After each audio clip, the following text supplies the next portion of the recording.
Hi everybody, welcome to the Lot Pod, the Leeds Rhinos Lot 17A podcast. I am your host, Lottie, Eddie, Baldy, whatever you want to call me.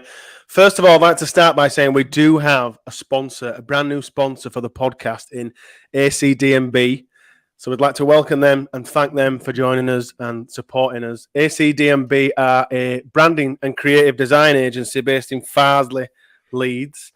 They create standout brands. So if any companies out there need a new brand or a brand refresh, just get in touch with ACD&B. Thanks to Chris and all the team over there for supporting us, because not only have they jumped on to support this podcast in sponsoring us, they really have also jumped on the fanzine as well. But we'll talk about the fanzine a little later because someone's asked us about it in the mailbag. So that's the sponsorship side done. Thanks again to ACDMB for sponsoring us. I am Lottie. Welcome to the match review for Leeds versus Wigan. Joining me for this one is Statman Rhys. Statman Rhys, do you want to tell everybody what's coming up on today's pod? I will do. There's going to be no banter about me being on holiday again, because having watched or listened to the Toulouse review, you and Laurie had a good dig at that one. So we used all that last week, yeah. Yeah, you did. Yeah.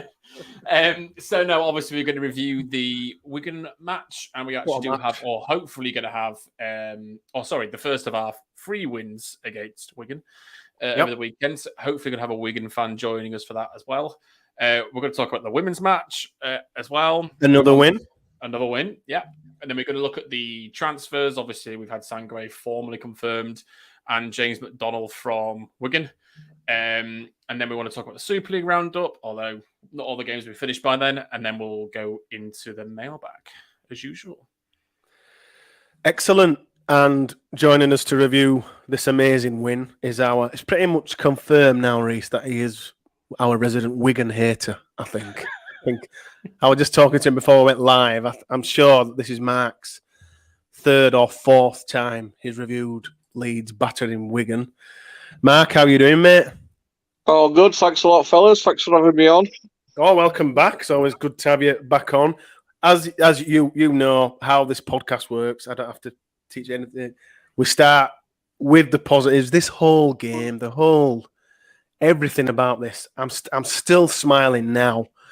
So the whole game's positive. What I would like to know from you both, if I can, on a slightly different angle, is going into this one.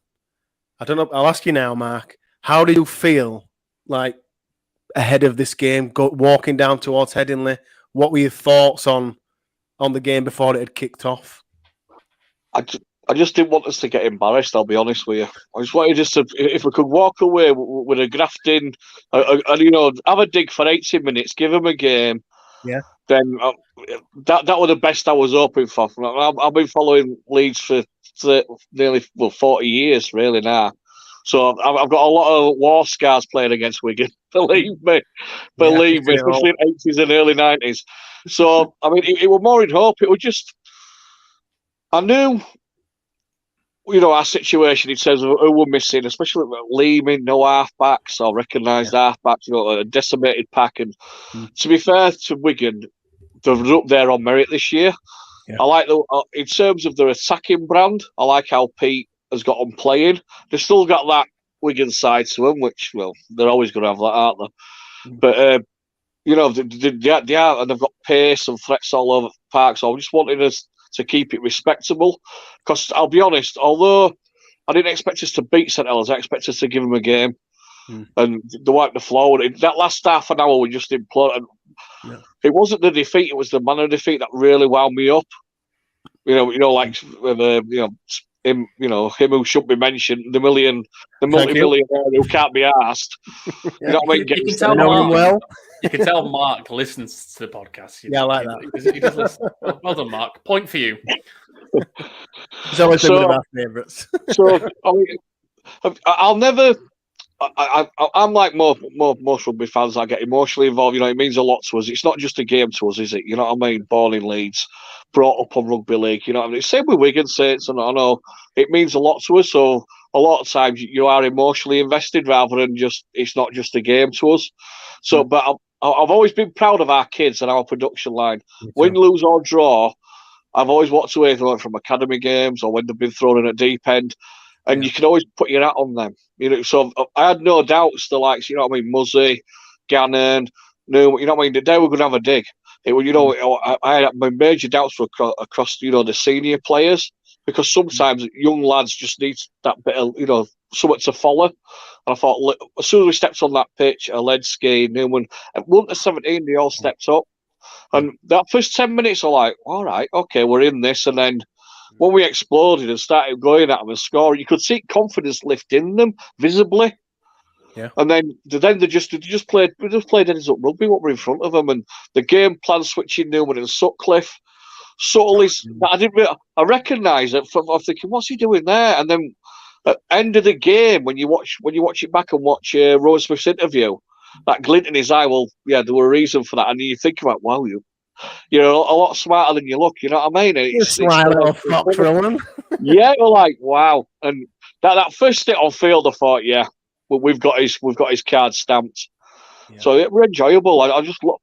It was like I said before we came on. It was most complete 18 minutes I've seen from us in 18 months, 2 years easily. Rhys, you were on holiday, weren't you? Yes. So I was flying back on Thursday night. So I said to my dad, because my dad was a holiday family, they're staying out there. But I said to my dad before I got the coach transfer back, saying, I know I'm going to get back home, see the score. I'm going to have to do this podcast and knowing that we've lost again. Because I didn't see us beating Wigan personally, especially after how the game went, the return leg at their place early in the season. So my revelation was, got landed at Leeds Bradford, obviously bumpy as usual because it's Leeds Bradford. Yep. Notifications came through, saw the scoreline, thought, oh Christ, that's a hammer in, swiped, went onto our group chat. Get rid of it quick. Yeah, get rid of it. Went into our group chat and saw, wow, what a win, what an atmosphere, well, how good was that? And I'm going, eh? So I had to go back onto the score and see that we'd won. And then I've watched the game in full now, and well, one, I thought the atmosphere was amazing. And I think obviously that was set up, in my opinion, set up with the women obviously doing what they did in the first game. I'm gutted I wasn't in the stadium for that because it sounded absolutely incredible. But just the style of rugby, what Rowan said he wanted to bring, I think we've seen glimpses of it in parts of it in game, but to see it to that level against a good side was just brilliant. And I think the whole thing that topped it for me was that smile for Rowan Smith. Like I love that smile. We've never seen him smile, and the pure joy. I think the whole there was pure joy from everyone in the crowd, the players, and him when Murray scored, which was a really good try, by the way. But yeah, I just think everything about that night was just brilliant. Well, going before the game, we were talking on WhatsApp, my friends talking on, as you do, DMing people on Twitter, everyone saying, how do you think it's going to go? And I was telling everybody, I just hope we don't get nilled because I'm really struggling with the players we had out and, the side we put out. I was just thinking, oh, God, the form Wigan are in, I thought, oh, we're in for an hiding here. But then Leeds have done this to me before in that when I really write them off, they just slap me straight in the face and say, you just forget, why even now, that you forget that we've still got it in us. I mean, to put a performance like this, Mark, with the players we had out, the form that Wigan are in, Newman coming back from his back. I mean, Harry Newman, we're playing like a man possessed, like they were playing like three players, Mark. That's the class of the kid. That is the class of the kid. That kid could go to the top at every level. The world is his oyster for him. It is. And for me, this is another example where you should be putting your marquee money. Funny Where you should be putting your marketing. Rhys has literally just said that off air. Yeah, and I've been saying it on Twitter since a couple of days as well since the game. We've got why we want to keep the best young players in this side, and the only way we can challenge with NRL and Union is giving him marquee money. Yeah. I'd give his mum and dad a contract for a 5-year contract as well, mate, if it means he stays. A little sweetener. Whatever way means necessary. Whatever it takes, Gary Everington. Yeah, you put your marketing on him, all your kit launches are through him, all your PR stuff, your foundation stuff. He's the poster boy now. He's the one that can take it forward. One of the ways we keep him is winning. Yeah, and better recruitment, keeping his mates as well. He isn't going to play for a side that isn't challenging every year. No, absolutely not. Absolutely not. Because he said when he signed this one, NRL were queuing up, Rugby Union were queuing up. And now his level is going to keep going and going and going because he's just that good. He really is. I mean, I know a lot of Saints fans are going about Percival and whatnot, and they're going about that Herbie Farmer for Brisbane. There's not one English centre around today that can touch that kid. No. Not one. I don't think there's a player in league. No. Yeah, I said it. I can go along with that. I mean, when he plays like he did on Thursday, like a man possessed, just he went everywhere. The cutlery, his defence. I think he were magic last year against Hull, and he had a similar game to what he had on Thursday, where everything he did. Terminator for his try, and he dropped him. Yeah, he ran over Sneed, and everything he did, defence, just a real legit 10 out of 10 performance. And you've got to think as well, and I do think that this did kind of spur him on, but he's just come off a 2-game layoff, and you're like, eh? Yeah, but that's he actually channeled that better into massively. Game. Yeah. So I can't say he's learned from it already, but if that's how he needs to control any frustration or temper, is put it into your game like that. To play that way. Yeah. I thought it was man of the match, but we've spoken about this a few times, probably with yourself, Mark, but obviously Jared O'Connor started at 9, and I thought he was. I thought he were excellent. Again, I thought it was unbelievable. I'm so glad we've kept him. I'm so glad we kept him. Yeah. He's one of them that you want in your save because he's one of them that he's going to be in and around pack or 9, but he'll do the job that you need of him. And he's solid. He's nails. He punches above his weight. He's grafted. He believes in it. And I saw the interview when he renewed his contract, and he was like, "Well, I had to wait. I want them to speak to anybody else because I want to stay with my mates." Yeah, that's what we've got to recreate. That's the blueprint that started in 2003. That's I keep banging on about. I get loads of stick on Twitter about, you always say these kids are good and all that. You don't know till you play them. Back up. If you give them 15, 20 games, or you give them like 30 games over 2 seasons, and they don't work out, then fine. But give them a chance, because a kid from Leeds in a Leeds shirt that's come through our system will always give you 110%, whether you're 60 up or 60 down. A lot of these big name signings, they'll shy away from it, or they'll do something stupid. You know what I mean? They won't really want to get stuck into it. And to be fair, I bagged him for the last 18 months. Bodine Thompson, I thought he were excellent. Yeah. Him and Mickey, I thought them two, I thought they were dominated. Awesome. And again, I think that's something that Rowan's got out of him by putting him, in back row, and then when he's needed to go back in front row, he has. He don't look lazy, he don't look disinterested. Don't get me wrong, I want him moving on at the end of the year. I still stand by that. I think an overseas spot. Can still play well though, can't he? He can still. Yeah. He could go on better terms because I think so far since Rowan's come in, his rise and improvement has been up there with everybody's. So he definitely, and then like that young kid from Wakefield, unfortunately, was recalled him. He didn't look out of place. Muzzy, Mikelai did some huge minutes, and then obviously you've got Bentley and Martin. Everybody from 1 to 17, they were all great. Just Rhys, Jared O'Connor, that's his 4th start, a hooker now, I think. I can't get the stats from the game because Super League haven't put them all on for the Rhinos. So I've got stats for 5 players, and one of them is not Jared O'Connor. But that he would have made his foot. He hadn't recorded a clean break this year. I know you'll definitely have one of those because it was in a setup for the second try, wasn't it, when he made that clean break? Yeah.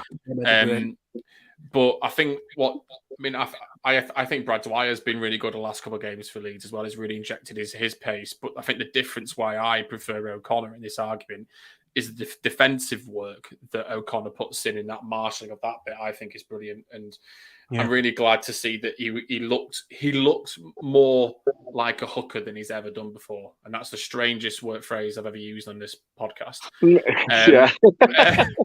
But where did you go on holiday? Amsterdam. Yeah, didn't have doors.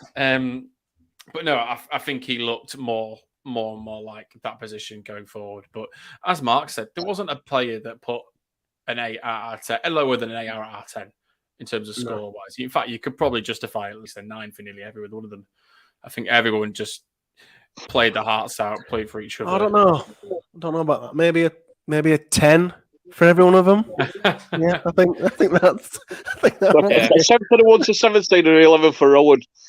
Yeah, you talk about Rowan there, and I kind of me and my friend walking out the game, having the dread of driving to the game and talking to him, and walk down to Headley, we were just dreading it, absolutely dreading it. And then walking out, we were both kind of saying like the impact that he's made in such a short space of time has been. I mean, if you remember us under Agar, we stunk the whole league out. We were awful. And Smith's come in. Short period of time, 2 months, I think, when how long he's been here. We've scored more than, I think we're now top scorers. The top scorers in the league. And then since he started, yeah. Since he started. And then the performance last night against that informed Wigan side with the same players. So to me, this proves that this is the right man for the job. The fact that what he's squeezed out of these players that he's been given. Imagine the side and what he can do with a side that is chosen, Mark, and that is moulded. Yeah, I must admit, I have questioned him a lot since he got here, especially around certain selections. Yeah. But again, I suppose that's my mistake, judging him under Agar. Yeah. So, perfect example, like I mentioned before, moving Thompson back in the back row, subtle things like that, switching Newman and Sutcliffe around. Been ignoring the temptation to put Hardaker at centre, but keeping him at fullback and trusting Myler at 7. I mean, say like Rhys said there about O'Connor, he actually looks like a hooker now. You can see him in each and every player that they've got that backing off the coach to play heads up in front of them, but stick to a plan. And if they make a mistake, he ain't gonna, rip into them. Like after Toulouse, I was gutted after Toulouse, I must admit. I got a dodgy link for it to watch, and I thought it was poor. I know it were hot, but it were hot for both teams, and I was thinking, well, these are bottom at league. What are we doing? I thought the tries we conceded were pretty soft. I mean, I don't want to sound disrespectful to Toulouse, but if we're serious as a club, we shouldn't be, getting beat so easily. But then again, it's back to what you said. It's this process. Whilst he's bedding in, there are going to be bumps in the road. It's like we know, it's still not his squad. He's still, working with what he inherited. So the positives are starting to far outweigh the negatives. And I love the business we've done, which we're going to move on to later on. But yeah, you can see that confidence in each other. The players have been instilled in by him. And like you said, you've seen him smiling after the game. His interview, he was very coy, and you can see that glint in his eye. You're like, well, we knew what we were doing. Yeah, I mean, we had this nailed on, and it was so good to see. Yeah. It was like, I mean, oh, fat lad with your beard, don't be slagging me off on Twitter anymore. I'm like, no, Rowan, I won't.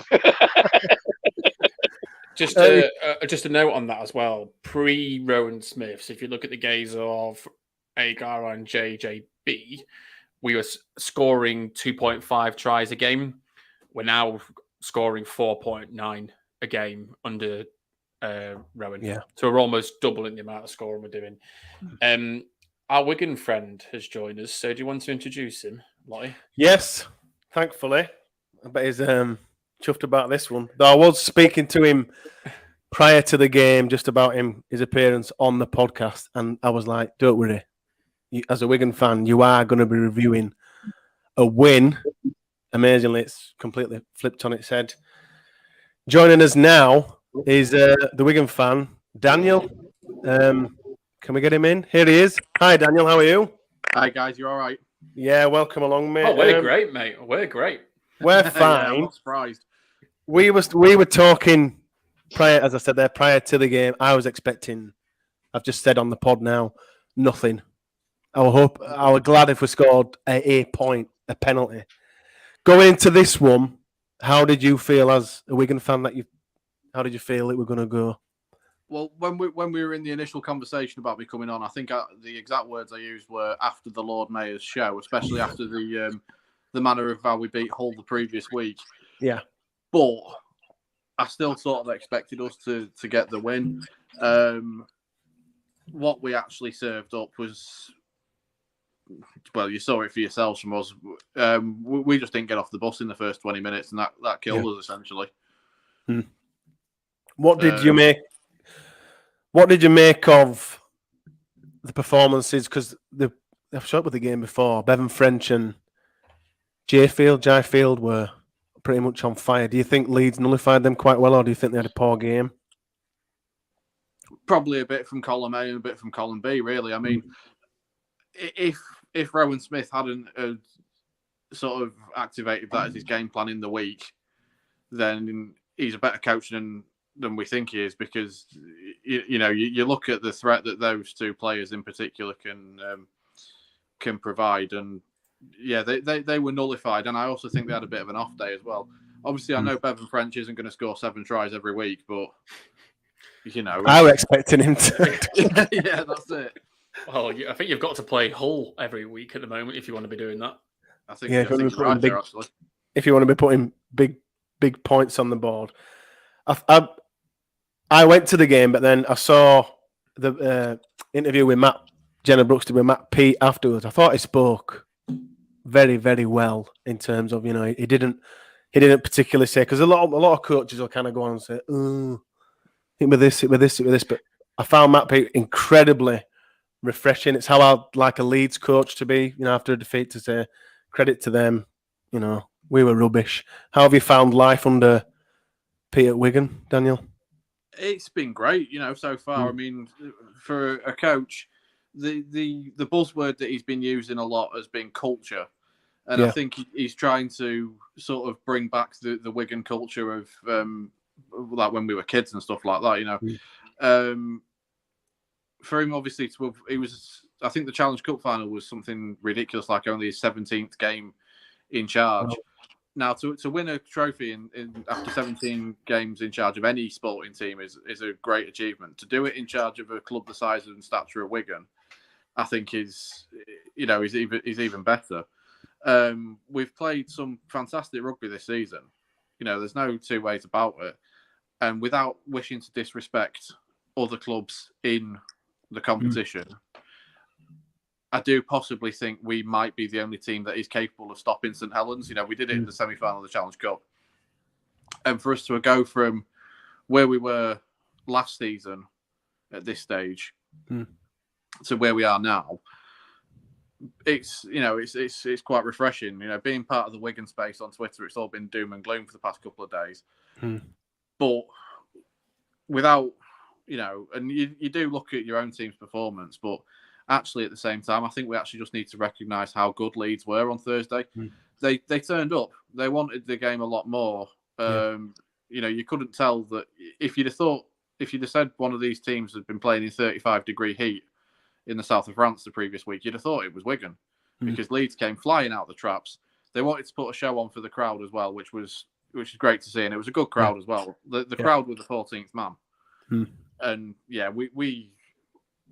I think we was a little bit complacent, if I'm going to be honest with you. It's like I say, we didn't get off the bus in the first 20 minutes, and that was the killer. So what are your... Just go back to Matt P. I think it was John Winter that put a tweet on saying something about, I don't like how the fact that Matt P. I'm liking Matt P. after that. You shouldn't like a Wigan coach, but like this, like stop doing this. It's not fair. He just came across so well in that interview, honestly. You know, if that had been a previous Wigan coach's Shane, I'm going to say his name. Wayne. Thank you. I nearly said Shane Warne. Sean Wayne, like you never have got that out of him. Well, Donald Powell's the worst one, isn't he? Yeah, he has a face like a big baby, doesn't he? When he loses, he's doing a great job, though, isn't he?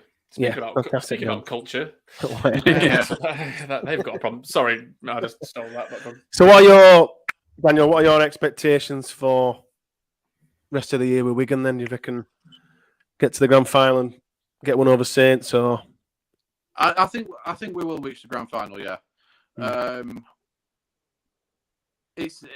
I look at it a little bit like how we looked at the semi-final of the Challenge Cup. It's a one-off game. Anyone can beat anyone on the day. Without wishing to make this sound like some sort of speech out of like Any Given Sunday or something like that. Anyone can beat anybody in a one-off game. Whether we do or not, I don't know, because Saints have got that extra gear that can. Yeah, the champion sides have. And we talked about it when we did our podcast about Leeds a few weeks back, and they also showed it last week when they beat Huddersfield. You know, they found a way to dog out a result when the deck was stacked against them. You know, going down to 12 men and still being able to beat a team and also prevent them from scoring. In many ways, it's equally as impressive as us going and winning 16-0 and having someone score 7 tries. Yeah, agreed. Bevan French, do you think he'll stay at Wigan? Do you think he'll leave? Do you think he'll NRL Super League? Have you heard anything? You want him to stay, won't you? Oh, I want him to stay. Of course I do. I want him to have a lifetime contract. Do you think he will? I think it depends on how well we do at the end of the season. I feel if we either win the grand final or we push Saints close, I think he'll stay. But if we either don't make the grand final or if we go there and we get absolutely hammered, I think the lure of the NRL might be a little bit too much. Because that's the only way I can see him transferring and staying competitive. Because I don't, and not disrespecting any team in Super League, it's not a backward step and it's not a forward step to join another club in Super League. I see it as a bit of a sideward step. Because the main rumour has been if it's going to be a Super League club he stays at, it's going to be Hull. Yeah. Why would he go there? And they look great. Yeah, they're absolutely pants. Why would he go there? I did say that was the 7-try salvo a bit of a taster for them. For next year, but at the same time, I've heard rumours that he potentially might be going to Lee. Yeah, which is madness. Again, that has to be a made-up rumour. It's got to be. He's going to have NRL offers, for God's sake, isn't he? I think it's. I'd like to think it's a bit of Derek Beaumont just being Derek Beaumont and touting Lee's name out for the sake of it. But if you're going to stay, Canterbury, New Zealand, Lee, exactly. And the thing with it is, if you're going to stay in that area and play for a team that plays in red and white, well, just stay at Wigan. Stay there, yeah. That's it. Why would you go to Lee, especially when you're at Wigan at minute round corner? Speaking of Wigan players, we have confirmed that we've signed one, haven't we, Rhys? Yeah, James Mcdonald, who is actually playing at Lee at the moment. And from there's no stats on him because Championship doesn't have any, but obviously I've seen a couple of things. He got your try of the year last year, didn't he? That right? He did indeed. Yeah, and that was his debut try, wasn't it, as well? His first try for you. I believe it was, yeah. Yeah. What's I mean, I can't find any stats on him, and obviously that's what my job is. But Super League, Rugby League, just there's nothing. What's your opinion of it all? It's a little bit like when Matty Nicholson left the other week to join Warrington. It's sad to see a young player leave the club because, again, mentioning that word culture, that's always been a big thing with Wigan. We've always brought through academy lads, young players that have then gone on to become, some of the best players in the history of the game. So it's always sad to see a player move on, but at the same time, I kind of feel we have a lot of depth in our academy. Yeah, and you also don't know who might be on their way in. At the end of the day, everybody's replaceable. So yeah, it's sad to see a player move on, but in the grand scheme, I think we'll survive this one.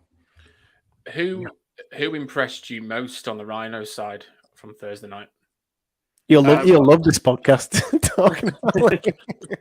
I took to Twitter not long after the game, and I said basically, we're crying out for a centre, and if I was board, I would pin your ears back, everybody. Yeah, if I was on the Wigan board, I'd be trying to burst the banks to sign Harry Newman. He's a great player. Sorry, I should have said anyone but Harry Newman. Who else? Yeah, we're awesome. He was fantastic. But to be fair, there was a lot of players. Leeds had 13 fantastic players on Thursday night. Even dare I say it, Mark Hardacre. But it's all right. You're not the Wigan podcast. It's fine. No Wigan fans watching this. Daniel, thanks a lot for joining us. Keep up the good work. Do you want to just tell us all about your book? And you're writing a book currently, and your podcast? I am indeed. Yeah, my first book is called Broken Time, which is a written history of rugby league from 1895 to the year 2000. The final chapter is the 2000 World Cup, which I think is quite apt to have as a final chapter because for many people it was seen as the sort of nadir of rugby league, certainly in this country. And I'm just about got halfway through the sequel, which is called A Different Ball Game, which looks at the key events of the game from a British standpoint and from a partial international standpoint from the year 2000 onwards. So we're going to cover a lot of things in there. The chapter that I've just started writing now isn't one that I'm particularly going to enjoy writing because the game is at a loss without them, but it's going to talk a bit about the situation at the Bradford Bulls. Yeah. And I'm not going to talk too nicely about Bradford on a Leeds podcast, but the game is at a loss for not having a competitive Bradford Bulls. Oh, we miss them. We will agree with that. We miss them. Pun absolutely intended. They took Super League by the horns, and it's a lot poorer for not having there. Is that line taken from your book? It's not fun. Actually, but nobody's going to add it now. I might drop it in there now, yeah. And I also have the accompanying podcast, which comes out once a month, which is available on the YouTube channel and on Spotify. A gentleman of this parish was my most recent guest on it. So any Leeds fans, massive head. any Leeds fans watching, please have a listen. We talk about the Rhinos' overall dominance of the game. It was great in the 21st century, and all we've got. I should have sent the Maguire bell to you for that podcast. Ding, ding, ding. Have you got a release date for your second book, Daniel? Is that? Not currently, no, but I'm hoping to have it out in time for the World Cup. For the World Cup, right? So everybody, keep an eye out for that. Daniel, it's been brilliant to speak to you. Thanks a lot for sharing some time with us today. No, not a problem. Thanks for having me. Take care. Yes, thank you. Yeah. Excellent. You're still with us, Mark? Yeah, I am. Yeah, I lost you for a second there, but I got back in. That was Daniel. Daniel touched on the atmosphere there, Mark. We really haven't spoke about it yet. But I think we've sort of said on this pod, you need the team to play well. The team are playing well. It feeds in to us sat there, stood there. I think on Thursday it were like a mixture of just feeding off each other. Like as soon as Harry Newman were geeing everybody up, and and then they were playing well, and then it just kind of gained more momentum. That one of the best atmospheres, Mark, for quite a while. That's when we operate at its best. So when we're in sync, when we're together, absolutely. We have been disconnected for a while. Like you went back and mentioned before under Agar, there were a huge disconnect because people were turning up, not wanting to be there in the crowd. Seriously, a lot of the attendances under Agar were because we're Leeds fans. It wasn't because we were going to expect to win or see decent rugby. It were really grim. But going back to that, the atmosphere started building when the women were playing. Yeah. So they deserve a hell of a lot of credit because they set the tone. People got down early. You see, I think last half hour at Lassie's game, there were a decent crowd in there. They were getting behind them. Played some brilliant rugby. So by the time the men came out to warm up, everyone, they were up for it. Like, come on, let's get into them. Let's follow that. And I can't praise that women's team enough on how they play, how they approach the game. And may this continue. Double headers. Why not? They deserve to play it. Oh, definitely. Yeah, absolutely. Definitely. So just to kind of wrap this. Oh, just before you wrap it up, a big word to Ryan Golding as well, because the picture my God. Absolutely beautiful. It was sweet, wasn't it? Bear in mind, you had to cope with those ridiculous temperatures as well in the days leading up to it. It looked absolutely gleaming. It was immaculate, Ryan. Absolutely immaculate. Man of the match, Mark, for this one. I know you could pick any, but who are your man of the match, mate? Harry, isn't it? Harry, all day, every day, and twice on a Sunday. Yeah. Absolutely, Harry Newman. And we've mentioned 1 to 17. I will also mention Mikel because he put a massive stint in, and he kept going. And they were rotating their props hand over feet, and they couldn't handle him. No, he might not have munched up a lot of meters, but he was making them work. Every hit up, he was making them work. So, they all counted, didn't they? Yeah, they did. Yeah, they really did. And he's starting to thrive in that responsibility. He's another one. Give him big money. Yeah, give Harry Newman big money. We've already got O'Connor secured. You know what I mean? We've managed to get Rhys Martin re-signed. God, that took its time, but that were a relief. Got there. There's a foundation there now, and you can see a plan. That's all fans. We've been on talking about transitions for 5-6 years now, and it's been shambles after shambles. You see shoots of positivity, and it gets shot to shit within 2 or 3 games. Yeah. Whereas now we can see somewhat where we're going. The 2 signings, which we're going to move on to. So yeah, all positive for me. Brilliant. Rhys, your man of the match. Just a note on Mikolai. He's one of only 2 players to play every game this year, and I'm pretty sure Mickey has been carrying an injury at some point. Oh yeah, he's played busted a few times. Yeah. So he's one of the contenders for play this season at the moment. But for me, I think Newman obviously probably should be the name I should be saying, but I want to say Cam Smith just because I think he's been underrated. I think he's another good shout. I think he's had a bit of shit. You could say anyone would all go, yeah. But I think he's been my most underrated player from the team, from how the fans, or I perceive the fans think about him. And people always mention his discipline now and then and stuff. I know the Huddersfield one still winds me up, but he was magnificent again in that playmaking role. So Cam Smith. One final thing on the game, fellas. Did you notice anyone missing? Sean Long. You know when they kept putting up into coaching box. Sean Long. You see how Cyclops were anywhere. Someone tweeted us saying, "Did the bus fund work?" No. I went, "No." Lottie drove him. That is solid. At 81p, Sean just missing in action. Sean Long must have just finally handed in the P45, and he's down the road. Yeah, absolutely. So that's one for the fan base. Not where's Wally, where's Cyclops? Where's Cyclops? Where's Sean? Oh, dear. Mark mentioned there the women's side. It was a double header. The women's Wigan against Wigan and the men against Wigan. Did you watch this one then, Mark? The women's game? Yeah. Every opportunity I get to watch a women's they're brilliant. Well, win, lose or draw, you get 80 minutes of commitment from them. They play a great brand of rugby league. They're tough, they're graft. And I didn't know until a couple of weeks ago, till the St Helens game. Now, a lot of them had to finish tech holiday time at work, but they don't get expenses. They don't get paid. And I think that's shocking. I think the club, the RFL, the other clubs, I think they should be at least get match day fees for them, because they put the bodies online. These lassies, you know what I mean, and then they're going to work 9 to 5 or whatever jobs they're doing. That's what I didn't know. I thought Courtney Winfield Hill were injured, but she couldn't play because she was at work. She couldn't get the time off working. Work.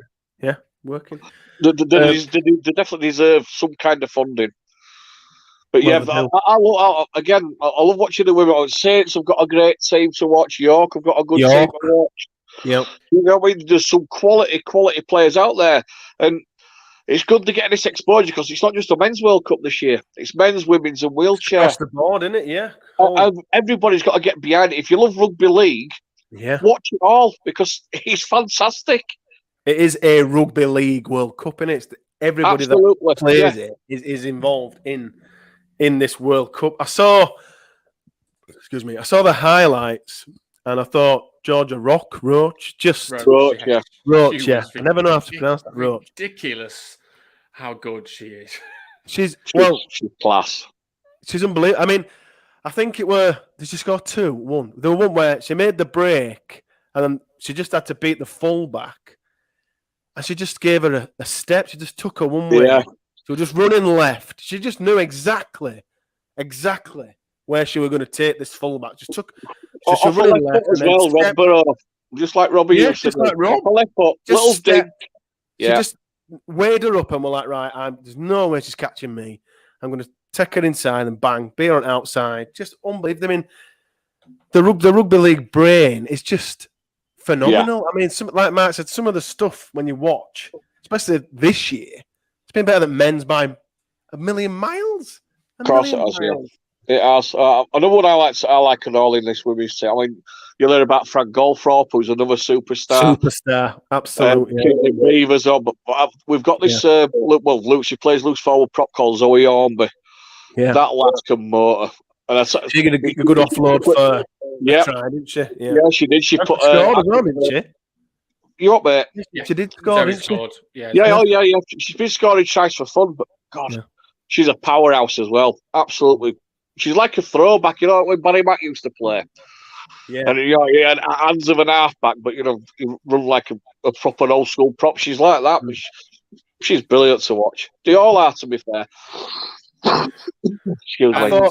There is another double header coming up as well. I believe the club have announced they're having a family day, and I think the women, when they play St Helens, I don't think we're playing St Helens that day. We're playing the Salford game, and it's Salford at home. Yeah. Salford. Women next home game. So it's the next. That's going to be a double header as well. Yeah. The women are going to be up for that. So 2 weeks tomorrow, isn't it? Is it a Sunday? Yes. Yes. Sunday the 7th. I know it well. Yeah.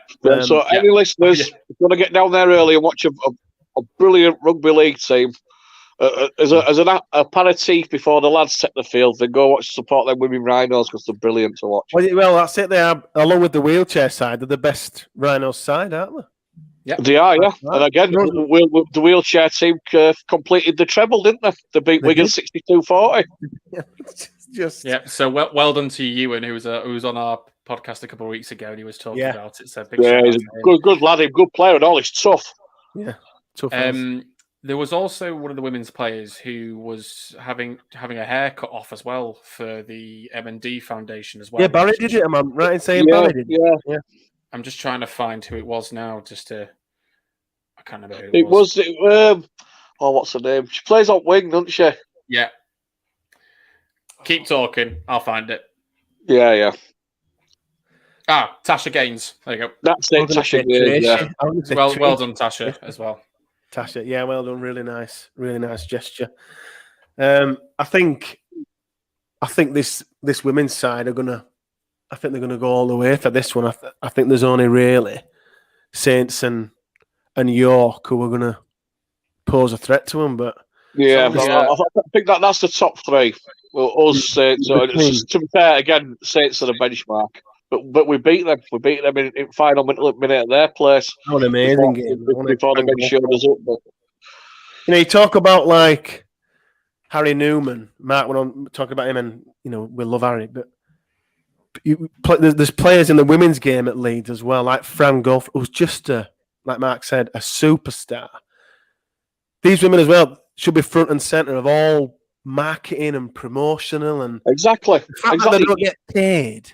And the fact that they have to take annual leave to go over to St Helens so they can represent this club, this there's three of them that travel down from Newcastle. From Newcastle, yeah. So that's Zoe Ormby, Young Hume, who played at 7 on Thursday night, and I think it's Tasha Gaines as well, isn't it? Yeah, I think so. Yeah, so there's three. Oh no, it's Ola McCallion. That comes in and plays at dummy half or back row. So that the commitment is there from them. I think the least the club can do, and the sport in general. I mean, RFL are announcing all these profits. Then let's get. I mean, they did announce that they've got a 9s tournament at Salford next week, and they're actually getting some prize money for the first time. But I think we need to look at at least. If you have to take annual leave, make up the wage for them, give them expenses, match fees, it's got to be explored. Of course, it has to. I mean, these ladies are literally paying. The trailblazers. Yeah, they're leading the way to play for Leeds, to play the game. It has to change, and it has to change quick. I know that there's not much money in the game, but we cannot have these across the game, not just Leeds. They cannot have absolutely representing these teams like they are. It's not sustainable, and it has to change. I mean, there's a World Cup this year, and all these ladies are going to be playing in it, representing the country. And they're not even being picked. I just find it. There was a women's player, and she got made redundant. It wasn't a Leeds Rhinos player. She got made redundant, unfortunately. So she was trying to find another job, but that would also let her have a time off for the World Cup. She can only take a job that would allow her to have the time off. Luckily, she's found a job through the power of Twitter. I think it's had helped, but that's some good companies. That's the commitment they're doing. But I do enjoy the fact, before we finish in the sector, I really enjoy the fact that we are leading as a club at the moment. I feel like we're kind of leading from the front of this World Cup mentality, and we'll have people represented in all 3 tournaments at the World Cup, which is going to be really great. Well, we can't forget the PDRL team either as well, the disability guys. No. Wow, unbelievable. Again, across all clubs. I've seen footage of certain games on Twitter and everything, like there were a festival at Lee. And seeing the joy that, because they can play the sport they love, that we all love, it's breaking down barriers. And again, they're trailblazers. They're leading a pathway for others to say, look, I can go play rugby league. Good on them. Yeah, they played at Magic, didn't they? Yeah. Yes. Magic, they got a right reception, which was brilliant. Yeah. Like Mark said, it's just trailblazing. We're just living in a period now where, come 10, 15, 20 years, we'll be able to look back on these sports. We were there at the starting point to see where it's kind of transformed to now. They're all just trailblazers. It's really good to see. But start paying them, I'll say. Yeah, definitely. So, bit of a squad rumour roundup now, gents, and everyone listening and everyone watching. Roland Smith kind of confirmed quite, I thought, quite brutally. Yeah, but we know he's only smiled once. Yeah. So we know he's obviously not the most... in his life. Yeah, literally. I imagine he smiled twice. Once when he won the Queens of the Cup with the Red Devils down under, and then the second time was when Mustafa scored. I know his wife and his family's flying over soon. If she's seen that smile, she'll be saying to him, Rowan, you didn't even smile on our wedding day. You didn't even smile when the kids were born. Why are you smiling when... quite brutally, I felt. Just in a press conference, building up to this game, or was it Toulouse? I think it was this game, yeah, that Brad Dwyer is leaving. Roland Smith literally just said there's no offer on the table for Brad. He can look elsewhere. Just quickly, because we've spoken about this, Brad Dwyer loads. Mark, is this the right decision to let Brad Dwyer leave? 100% right decision. You feel the same, Rhys? Or? I do, and I think it's right because you're developing Jared O'Connor. He hopefully can be the future in terms of that rotation backup option for Lehman. But Dwyer has always given 100% for Leeds throughout his career, and I'd prefer him to leave on a positive note and thank him for his time because he was part of the Challenge Cup winning squad. He's played some really important games, scored some really important tries. So as much there has been criticism of him on here from people on the match review, maybe a bit of me sometimes, he never definitely me. He always gave a lot. He always gave a lot for the shirt, which is what we. And it does seem to be playing well currently as well. But I do think that he's now playing for a contract, isn't he? No, that's it exactly. So it'll work out for us, and it'll work out for him. I do think it's absolutely the right thing for him to go our separate ways with him. And then we finally got confirmation that Justin Sangare has signed a 2-year deal joining us from 2023. I do have a question about this. Matt Shaw confirmed this months ago. It feels like months ago. How is it taking so long to confirm it? I think the club kind of hold on to things, but then if they're holding on to it, why are they telling journals? Because I do believe that the club won't have told him. The club won't have told him, lads. He'll have got it from the Toulouse end. Yeah, right. He'll have leaked it from that way because usually the club would hold it, and then after a defeat, and there's that linger of we've lost, and it'll come to Wednesday 6 a.m. and they'll say, "Oh, here you go. Here's Justin Sangare." Talk about that for rest of week. What do you make of this signing, Mark? It looks a big unit. It's where if we're going to that type of market and we're looking at projects or potential, then I'm all for it. Yeah. You can see he's still a bit raw, but he's powerful. He gets stuck in. He puts himself about, and that's something that we've lacked for a long time.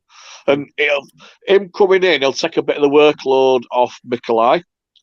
By that time, we'll have Allroyd back and firing. So I'm 100% all for it. All for it.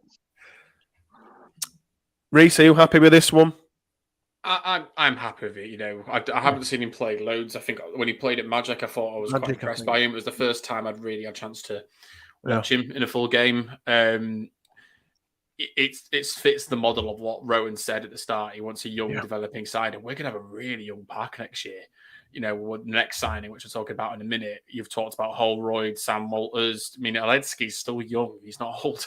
So, but Sangare looks quite athletic. So I'm really intrigued. And I like with all the signings we make, I hope it pays off. I think it's a good signing because of his age, and I think it's a good signing because of the length of time that we've given him. It's a 2-year deal. He's 24, so it's like you've got 2 years to show us. We're going to back you for 2 years now. Kind of show us what you've got, kid, and then off the back of that, we'll just give you another. Yeah. It's like a two-way street where sometimes Leeds will sign a player and it'll be like a 3 or 4 year deal, and I'm just like, don't mind the signing, but the kind of length of time, I'm not. But this kind of works out both ways, and that if he's good, he'll get another deal. Well, he's not on marquee money either. Precisely. I don't think, am I right in saying, sure I saw in Matt Shaw's article that he didn't take a quota spot, or have I just made that up? I don't think it does. No, I don't think he does, which is, again, another stroke of genius. So we have signed, I've got written down here, Sam Mcdonald. Is that right?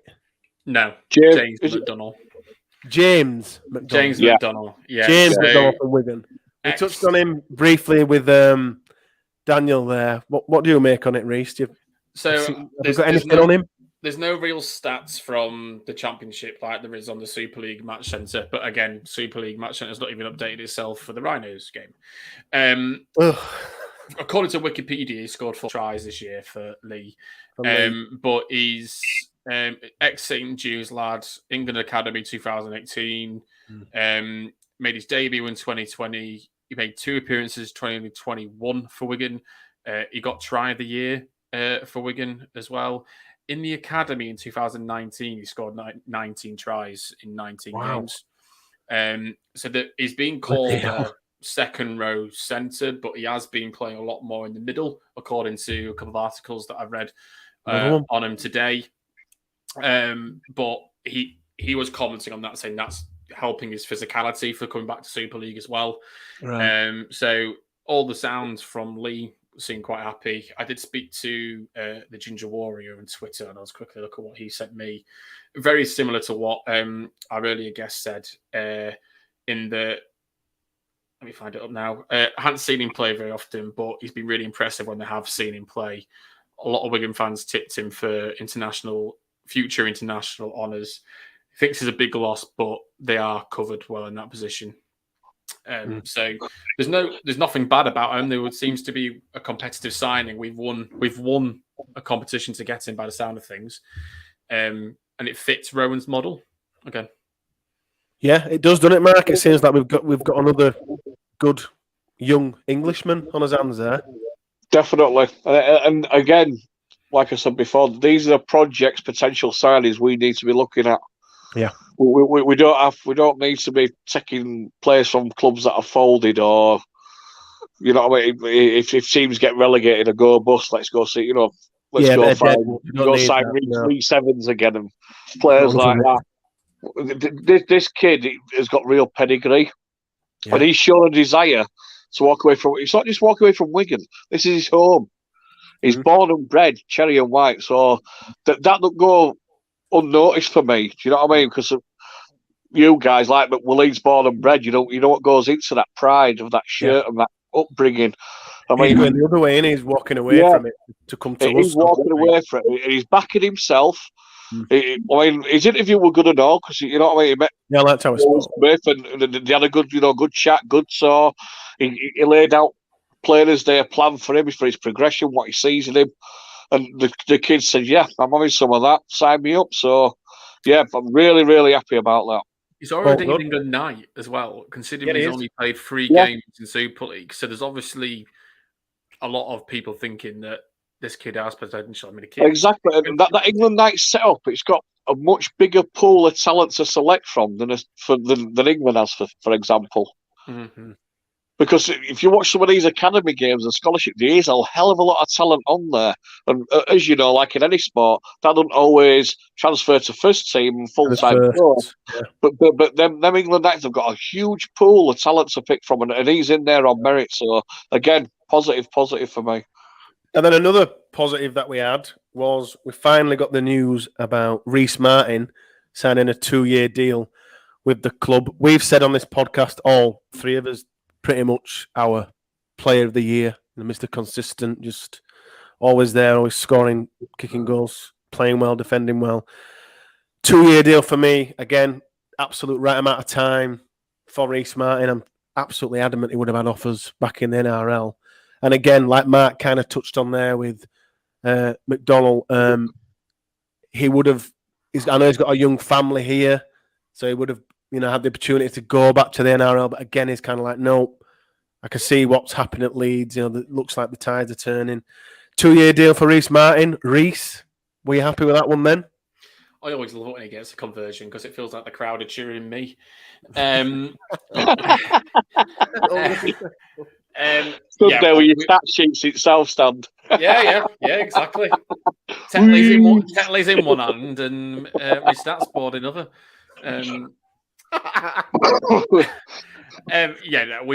Rhys, I just in nip in now. I see you again. You must have a clipboard in your hand now.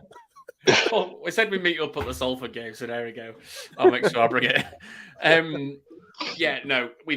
We've been saying this has been much needed, and I don't know what took so long. It didn't. For me, that was the biggest worry for me. Yeah, I was getting a bit worried. I've got some Chinese whispers about that in a minute. Okay, well, we'll go for that in a minute. But I think I have a little niggle about this, and I'd love there to be an option for a 3rd year if we need it. But I'm not going to complain. We've got him for 2 years and really, really happy. I just want to go back to James Mcdonald really quickly. That that England Academy side that Mcdonald played in is one they beat the Australian schoolboys in 2018. In that That's team right, yeah. was also Ah. Sam Walters, Harry Newman, Tom Holroyd, Corey Johnson, and Moise Mustafa. Are you joking? Yeah. He's joined all his mates. So yeah, I watched them beat them at Headingley, lads. And I tell you what, that pack, that's the first time I've seen a junior pack destroy an Aussie pack. And they bounced them all over the place. And we're going to have 4 of them. Exactly. Wow. Exactly. Literally come to play with his mates. Yeah. So go on then, Mark. What's your gossip? What's Give us this bit of Chinese whispers. So what I was told, and I've no reason to not believe it, but I heard that if Agar stayed, he were gone. That there were a complete disconnect between him and Agar. Yeah. So when it's transpired that Rowan's coming in, there's been, behind the scenes, they've been to and fro, a bit of dancing going on, a bit of smooching, and saying, well, look, it's a different atmosphere now. And he alluded to it, didn't he? As soon as he signed, I can see a positive outlook now. I'm happy with where we're going with the Rowan. Everybody's digging in for each other. Because, at times, it looked like he was playing on his own, didn't it? Yeah. Under Agar. Because it was like propping us up, wasn't it? Yeah, there were him, Olensky, and a couple of kids that had come and tried, but they were a bit out of the depth. And everyone else, like, right, with 3-4 tries down, let's pack in or get sent off or get banned. So that's what I heard. But anyway, really, really relieved. I'm like you, Eddie. I'd love him to have a third-year option. Personally, I'd top it off by giving him the captaincy as well. Yeah, I think he's got material. He's one of them lads. He leads by example in what he does, and he does the little things right. Yeah, if we're struggling, he'll put a big shot on, or he'll go for a break. He'll do back-to-back hit-ups. You know what I mean? He's always trying something. He'll put a little kick through, and I've loved him. I think he's been a brilliant signing, and I'm so glad he's staying. Yeah, me too. I think. What have I clicked there? I've clicked the wrong thing. There it is. Thanks, Rhys. It's time for a Super League roundup. Are you ready, Rhys? Have you got your... Yeah, so obviously info? We won on Thursday night, just in case you didn't know. Have we mentioned that? I don't think. No, I don't think so. Yeah, we battered Wigan, yeah. Yeah, and the women won, and the wheelchair team. And the women battered Wigan. Oh, yeah. Wow. so the other results were Hull dividing CFC. Got beat by Castleford 1846. That second half was...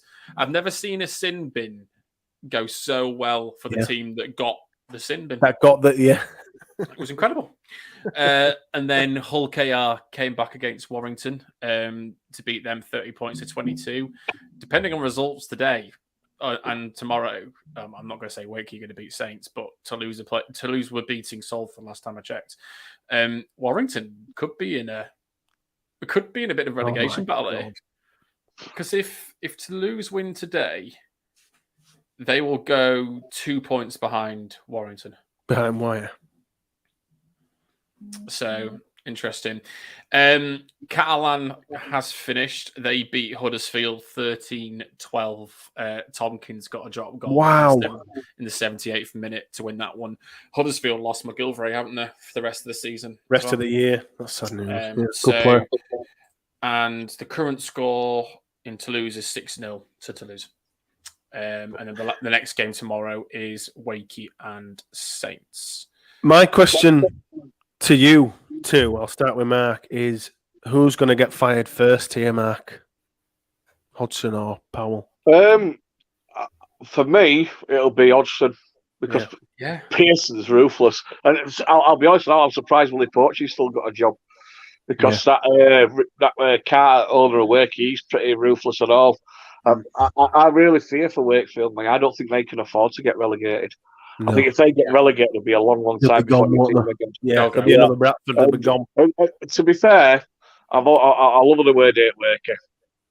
It's okay, ground could do with improvements, but there's still a lot of stadiums in Super League that could do like that. The pitches, it's summer and all. I had some of that. The pitch is always mint, but I fear for them. I really think they're gone, and I think it's Warrington are lucky that they are gone because, like you said, Toulouse go 2 points behind them.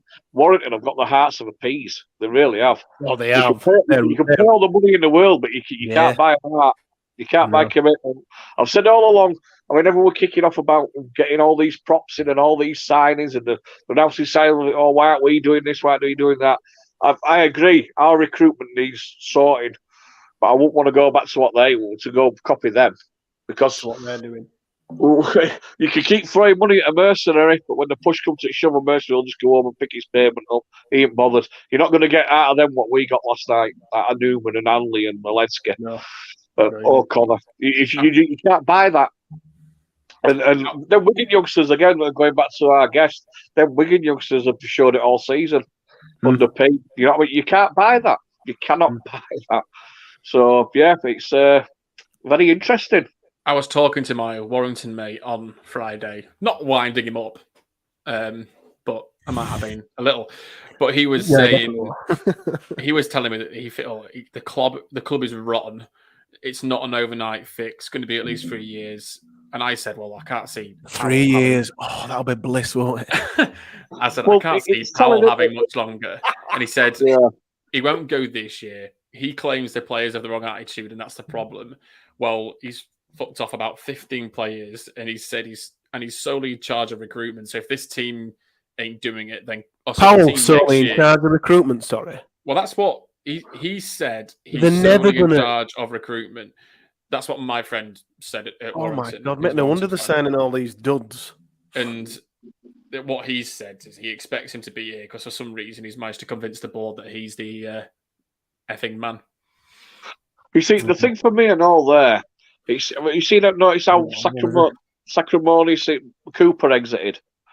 Now, I thought he was a decent player, and to be fair to him, I thought he did a decent job at St George in NRL. But he did. That kid is wire through and through, and he could, you know what I mean?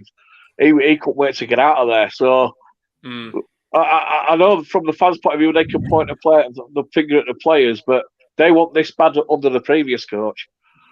Whether they will play for him or not. Do you know what I mean? And I don't know. I think, as you alluded to, I think Mr. Man Baby Powell, I think he's left his dummy at home, and I think he'll be picking his P45 for next 18 months. Before we talk about our playoff chances, how good do you think Lee Radford felt on Friday night? God, you know what? He was very composed during interviews, but I reckon because all the players are telling him it's his grand final, weren't they? And I reckon he got in that changing room after, and he was just shaking beer everywhere and just going absolutely mental. I bet he was on coach naked, wasn't he? He was all over his own. Absolutely loved that. By the time that coach got back to Castleford, he'd have been legless, wouldn't he? They'd have been carrying him off on the phone trying to pierce him. Someone share an Uber with him. Make sure he gets home all right. He'll have been in Pearson's office tea bagging his keyboard and that. I mean, he's an old lad and all, isn't he? He's an old lad. Is it? Yeah, he's literally an old lad. I don't know if he's got two back-to-back cups. I've got a lot of time for Lee. Yeah. But, right, time for delusion then. Playoffs, yes or no? For all? For us. For us. Oh, yeah. Are you kidding me? That delusion, knee-jerk, emotional machine is in turbo. It's in overdrive. Oh, I'm all in. I'm all in on Rowan. You know, the fact that we've just smashed an informed Wigan with no halfbacks and, you know, all the other injuries and things that we've had. And no, for me, no. Get the team together. We'll definitely make the playoffs. I mean, Cass are appalling. Hull are appalling. I didn't want to mention it, but KR are looking... It looks like I wasn't going to try and mention his name, but yeah, Danny's doing quite well in the time. Ding, ding, ding, ding, ding. Bought that effing bell. I'll have to buy one and send it to you. Yeah. Looks like Danny's doing... I spoke to the lads at the Red Robin podcast about Danny this week and what he was doing there, and they said, yeah, he's on like... he can't lose, you know, because he knows that they're getting the new head coach, so he's just kind of like said, right, let's just do what we want, essentially, and let's play attacking style brand of rugby. And I think we can sneak in. And as I've said millions of times, stranger things have happened than Leeds winning the whole thing. Look at this delusion from 6th. We've done it from 5th twice. Back to back from 5th. So we might as well do it from 6th. We've got 4 home games as well in the lead up. We've got Catalan away twice, which I forgot about that.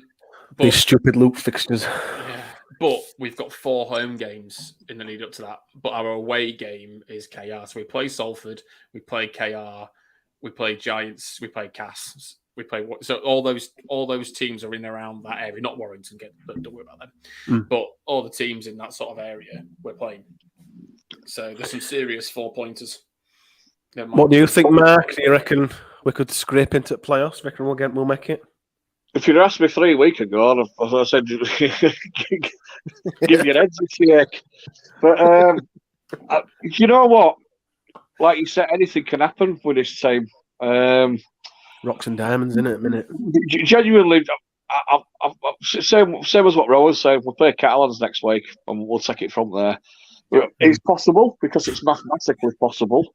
I've no fear about playing Cass, OKR, Hull, Warrington, Salford. I've no fear about fear. I mean, not fear anybody now, do we? Saints away.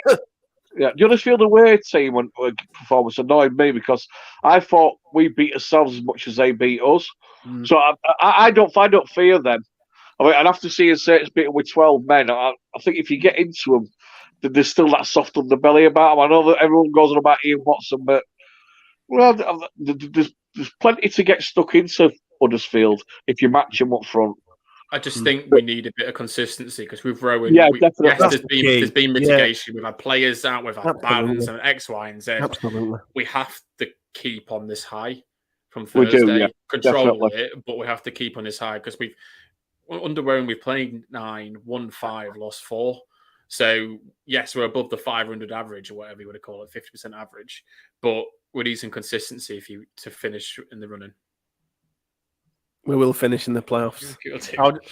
I was just thinking there that I'd love, I could see you smiling as you were thinking. Because I was thinking, people listening to this, and they'll say because this is this week's podcast, and we are. Let me tell you, the delusion is sky high. We're there, we're winning the big one, and then come to the Catalan review, we're back down here, won't we?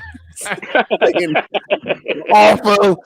He's rubbish, and then we'll beat Salford at home, and we're up here again. I'll be on Twitter Saturday night throwing everybody in a skip and issuing P45. Get rid of him and get rid of him. And I said to sack him years ago, get rid of him.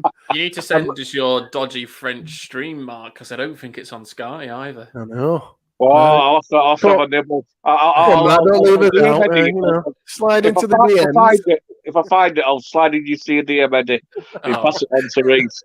We'll have to do a mixture, like a proper mix of little bits, for the whole podcast. I'm not saying I'm not saying there were a delay on it, lads. But when Matty Russell scored his try, Rhinos women were kicking off on Thursday night. We once did. This is really going off on a bit of a tangent now, but we once did a Twitter Spaces. For anyone that don't know, it's like we did, yeah, a listen along. So it's everyone can jump in, and it were me, Rhys, Duncan, and a few others whoever wanted to speak on it. So we're watching along to Leeds versus Wakefield on Sky. But Duncan, I don't know how, but Duncan were a good minute and a half ahead. Yeah, a good minute and a half ahead of everyone else. So Duncan we're all listening in as we are now, and Duncan was saying, "Oh, that's a great try." That I'm going. It was somehow ahead of time. We were saying, "Oh yeah, that's well played." Duncan's like, "Yeah, it's 26-4. It's half time." I'm like, it's 12 minutes. I don't know how Duncan got super into it in there. Cool. Anyway, anything else for the roundup? No, that's that. Oh, one thing I would like to mention is, go on, sorry. Yeah, there's one more thing. I don't know if we're about to do the same thing. Is yours Super League related? What was it? The other thing I mentioned. No, mine's Super League related. Okay, you do your thing then. And just you can see how professional this podcast is, by the way. Yeah, I just think that because it's been confirmed now that Warrington have signed Matt Duffy from the Bulldogs, and I just wanted to get both your opinions on him because I think he could be another Jay Field with his speed and his defence might be rubbish, but I think he'll score bucket loads of tries. What do you think about Matt Duffy to Warrington, Mark? Do you think he'll be all right? Or Well, for me, I think it's 18 months too late. He's fast. He might come and have a few good games, but it's a May signing for me. I'm not really bothered what they do, to be honest. Not bothered. No, do you think, Rhys? Do you think he's going to tear it up, or? I'm inclined to agree with Mark. Yeah, he may do. It could turn out to be inspiring, but I'm not 100% confident it will. Let's hope it don't. Yeah. What were your last thing? Sorry.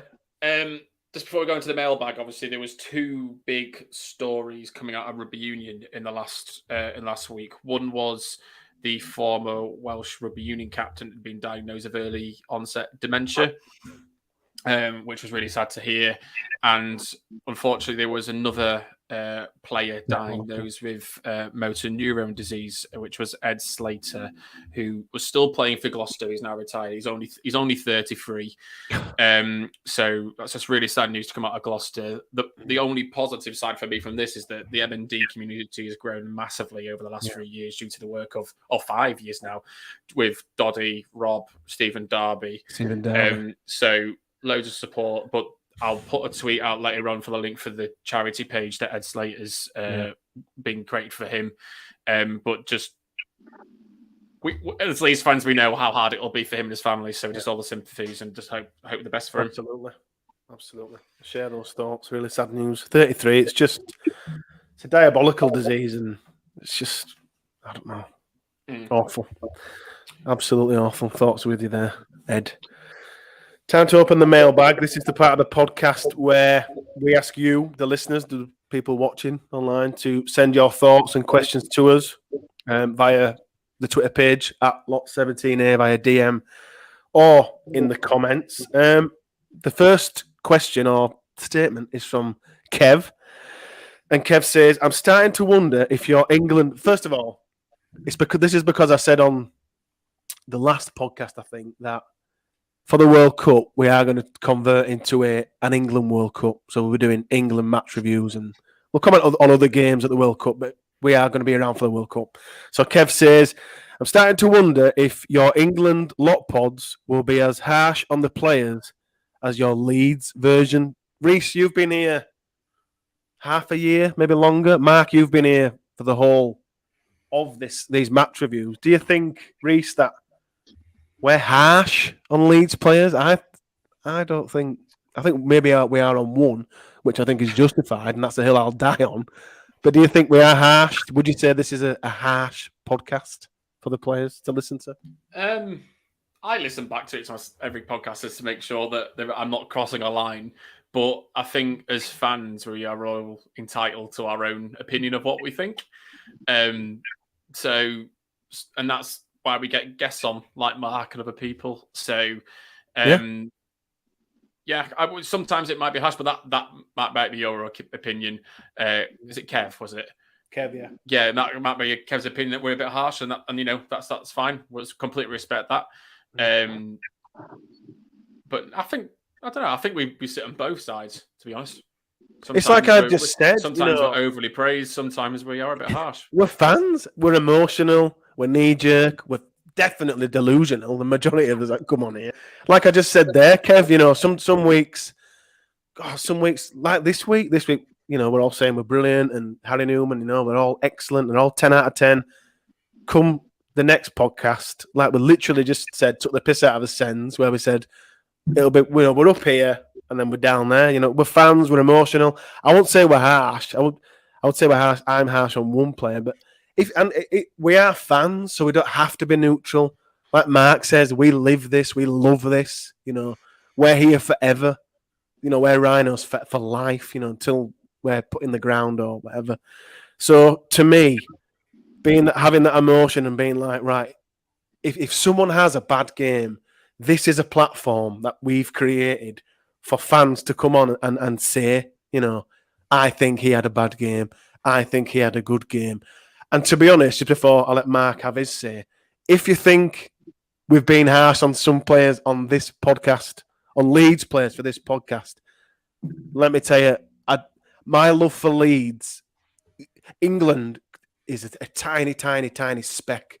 I would rather Leeds Rhinos won a penalty than England win the World Cup. So if you think I'm harsh now, if the England team get beat, I'm not.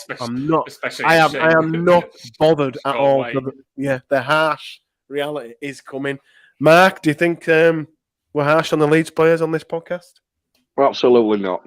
The badge on the front is always more important than the name on the back. Mm-hmm. This is in our DNA. This is our birthright. It's not a sport. Yeah. It's not a sport that you're born or into or grown up loving, and you just pick a team at random. We're not day trippers here. We're all lifelong fans. Of course, sometimes you can go over the top. You can get caught in the emotion. Of course you can. Welcome to the bipolar roller coaster that is rugby league. If you think it's harsh, that's fine. Again, like Rhys said, this podcast. Everybody's got an opinion. Everyone's got an opinion. But like you, I'll down on any hill when I'm called out. If I get it wrong, it's great. Yeah. There's nothing. As a big lad who likes his food, feed me humble pie week after week. I'll take it. I'll take it on chin. Good point. Good point. Life's short and then you die. Don't take it. You know what I mean? If you, we're not saying everybody has to be warts and all, but if you're paying your money year after year and getting your emails at 6 o'clock in the morning when you've just been dicked by 50 and you've got a Doyle who's been banned for 18 months and he's getting 300 grand a year.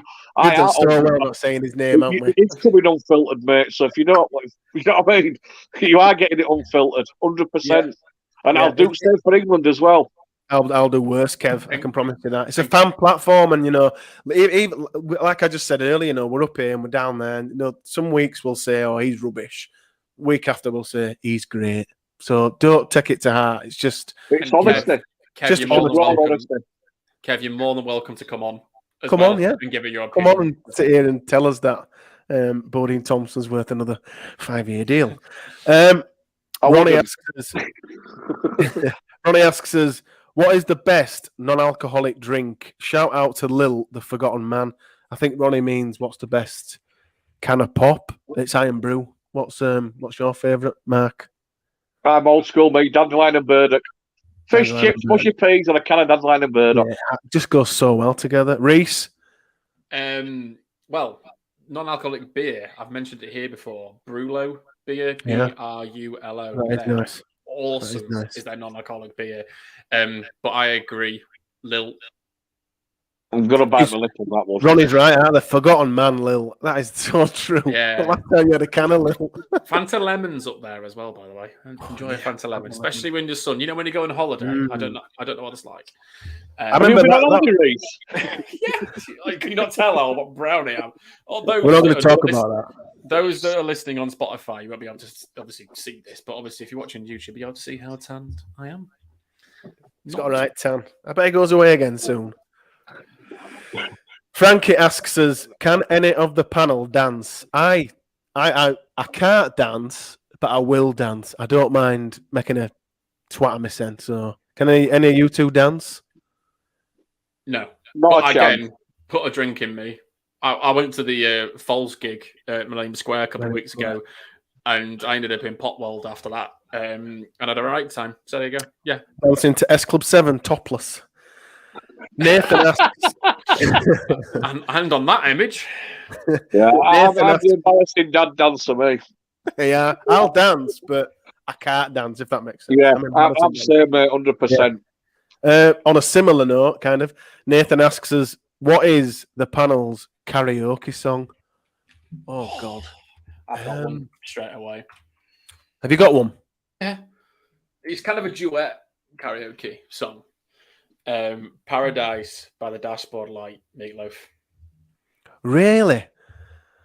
That's what a DJ puts on when he needs a shite. It's something about 15 minutes. 8 minutes. 8 minutes. Honestly, I'll have that playing at my funeral. It takes that long. It'll just annoy everyone. He said they were going to do this. 8 minutes. Usually when you do karaoke, you just want to get up and literally get up and be like, right, 3 minutes, I'm out, see you. Rhys wants to get up there and put a concert on. Who sings it with you? I don't know. I'll sing it. I'll do a Bonnie. Depends what website he's been on. I'll do one of those half and half dresses. I'll be, I'll turn around. Stop right now. Mark, have you got a karaoke song? I'll probably go for Crazy Crazy Nights by Kiss. Nice. It's one of them songs that you don't have to hold the tune for, but it's a bit shouty, but you can get away with it. But it's a great track. Beers, it just blends in. It's a great track. It is. Really good song. Brian asks us, can I please ask some movie questions weekly like Tyler does with the musical ones? Yeah, you don't. Yeah.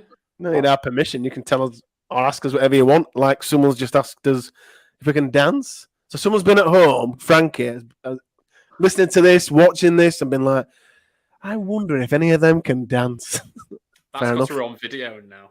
Yeah, probably. Probably wanted us to dance, but you didn't ask. So maybe next week if you ask. So Brian says, off the back of that, what is your favourite ever horror film? Mine is The Exorcist because it's like literally my favourite film ever. I love it. It's a classic. What's your favourite horror film, Rhys? I don't do horror, really. Oh, no. I got nightmares from Harry Potter when I was a kid. So God knows what happened if I watched a horror film. Although I'm going to change the answer to the question slightly. I finished Stranger Things last week, and that's kind of horror in a way because it's kind of weird. Stranger Things was amazing, so I'm just going to say that instead. Because I haven't. Mark, favourite horror film? See, again, like Rhys, I don't really do them, but growing up, when I was growing up, we used to dare each other to watch these horror films like Exorcist. So yeah. I think two that really got me were Poltergeist and Jaws made me jump as well. Jaws, yeah. When he's on the boat and that head falls out. Yeah, that head, oh my God. That scares me now. Yeah. When you watch that back, it don't look very good, that head, does it? Not now, no. It looks like they just bought it from B&M, don't they? From Halloween section. But when you're 5, 6 year old, you know what I mean? Your ass falls out when you see it. It'll petrify him, won't it, watching that? Yeah. So I'm still not comfortable swimming in the sea off the back of that. And I'm like, you can't see bottom anyway. Lucas asks us, what is the panel's favourite cereal? I don't know about you, but I'm a big cereal fan, but I go through phases, me. So I'll go through a phase of eating like Crunchy Nut. I'll have loads of Crunchy Nut all the time, and then I'll switch to Weetabix or Cocoa Pops or what's the other one? Cheerios. So I go through phases, and at the moment it is Crunchy Nut. What's your favourite cereal, Rhys? And I don't really have cereal, but I remember as a kid I really liked Ricicles. Oh my God, with that little spaceman up front. Yeah, I think they got discontinued because of how much sugar there was in them. But I also really like Sugar Puffs as well. So there you go. Your turn, Mark. So for me, it's Weetabix and then winter porridge. Oh, Lottie's good. Always Weetabix. I love Weetabix. Loved them since I was a kid, and then in winter when it's cold, don't like a hot bowl of porridge. Fair enough. Right, it looks like Lottie's gone, so I'm going to continue with the questions that are on Twitter until he comes back. Loina, or our friend Laurie. Well, Laurie's first question is that he's asking who my signed jersey is on the back, so I'm going to try to turn around without breaking stuff. But I don't know if you can see that. Yes, Dean. But yeah. Good old signed Yestin Harris jersey. Would you believe this was £3.50 on eBay? Wow. So there. Anyway, Summer Bash weekend. Which game are you looking forward to? Do you want me to put the games on? Yeah. Who's playing who? What fixtures, Rhys? So it's London, Sheffield, Batley, Dewsbury, Bradford, Halifax, Featherstone, Lee, Barrow, Widnes, Whitehaven, Workington, Newcastle, and York. Oh, there's some good games there, to be fair. Is this the summer bash? Yeah, I've just put in Laurie's questions. Batley Dewsbury is going to be a bloodbath. That'll be tasty. I think Bradford Halifax will be as well. But I mean, the big one there is Fevley, isn't it? Yeah, I mean, Whitehaven, Workington will be. Oh yeah, there's no love lost there at all. Yeah. So there's some really good fixtures there. That is held at Headingley, by the way. It's Saturday. It's next weekend. Saturday, Sunday. It's £20 for an adult. So if anyone wants to do that. Laurie's second question was baths or showers? Baths. Showers. I'm ex-military, so it's cold shower every morning. What happened in the bath? You just said you're ex-military, and just assuming something happened in the bath. No, there's no baths on a warship, mate. There's no room. Yeah. There's a big one if you want to jump in. No, baths for me because big salt water one if you're that way inclined. If you're that way inclined, you want to baths for me because you can like chill out in a bath, especially in this day and age where you can like set your tablet up or your laptop, put it on the side. Nice soak, you can watch Ryan, do what you want in there. Yeah, baths for me, without a doubt. I'm not going to ask what you're watching. And Laurie's last question. Watch these podcasts back. Yeah. Laurie's last question before I hand back to you, Lottie, for the mailbag was: could O'Connor turn into a full-time hooker? Which I think we've kind of covered, but I think we can discuss it again, can't we? I think he can, and I think even going into next year with Leeming and Johnson, I think Rowan using this time now to sort of mould Jared to say, look, this is what you'll be doing next year, between the back row, loose and 9, doing that. And I think, he didn't look out of place on Thursday. To be fair, if it weren't for Harry being just a man possessed, Harry Newman, Jared O'Connor were man at match, wasn't he? Very close either or between them two. How do you see it, Mark? I think, given if he continues on this trajectory, he'll be the third choice hooker. But I also think by playing hooker now, if Cam Smith switches to back row and he needs him as a ball handler with 13, he'll do it more and more comfortably because he'll be used to handling ball and passing left and right more. Little subtleties like that in his game, you can see a forward plan for him. I'd have no problem with him playing hooker, not at all. No, me neither. Back to you. Have you thrown it back to me? Sorry, everybody. Yeah.